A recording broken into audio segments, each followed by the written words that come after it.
Hello everyone, আসসালামু আলাইকুম। আমি কাইয়ুম হোসেন। আজকের ভিডিওতে আমি আপনাদের দেখিয়ে দিব আপনি যদি কাউকে কল করেন এবং তারপর যদি আপনি সেই ফোন কলটি রেকর্ড করতে চান তাহলে আপনার ফোনে একটা অ্যানাউন্সমেন্ট করে। সো আপনার ফোন থেকে এই অ্যানাউন্সমেন্ট কিভাবে বন্ধ করবেন জানতে হলে মোবাইল স্ক্রিন ফলো করুন। So get start. Welcome back, চলে আসলাম মোবাইল স্ক্রিনে।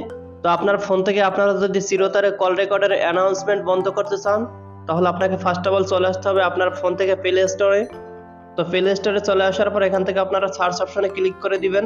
দেন সার্চ অপশনে চলে আসার পর এখন আপনারা TTSLEXX অ্যাপ কল রেকর্ড লিখে সার্চ করে দিবেন। দেন আপনার সামনে এই অ্যাপসটি চলে আসবে। তো আপনারা এখান থেকে ইনস্টল করে নেবেন। আমার ইনস্টল করা আছে, আমি এখান থেকে ওপেন করে দিচ্ছি। তো তারপর আপনাদের সামনে এরকমের একটা ইন্টারফেস চলে আসবে। তো উপর দিকে একটা অপশন দেওয়া আছে প্রিফারেড ইঞ্জিন, যেটাতে আপনারা ক্লিক করে দিবেন।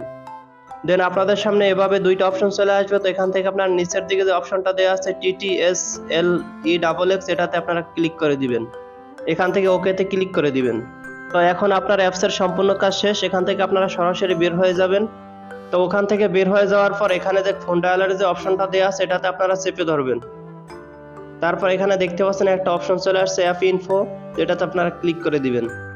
তো তারপর আপনাদেরকে এরকমের একটা ইন্টারফেসে নিয়ে আসবে। তো এখানে একটা অপশন দেওয়া আছে স্টোরেজ অ্যান্ড চেস, এটাতে আপনারা ক্লিক করে দিবেন। দেন এখান থেকে আপনারা দুইটাকেই ক্লিয়ার করে দিবেন।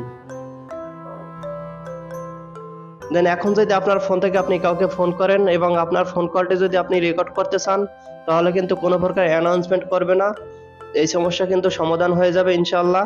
সো মূলত এই ছিল আজকের ভিডিওটি ভালো লাগলে লাইক কমেন্ট শেয়ার করে দিন এবং চ্যানেলটি সাবস্ক্রাইব করতে ভুলবেন না। আল্লাহ হাফেজ।